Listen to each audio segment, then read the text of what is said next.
big lesson, huwag kang umasa sa alam mo na hindi mahibibigay sa iyo yung hinahanap mo.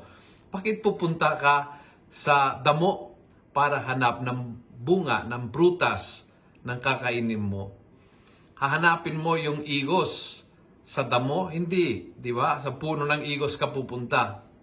Minsan, madaling maintindihan pagdating sa prutas, hindi natin na-gets pagdating sa tao, at masyado tayo nag-e-expect sa tao na hindi kayang ibigay yung hinahanap natin dahil hindi sila ay puno ng bunga, hindi sila ay mabungang tao.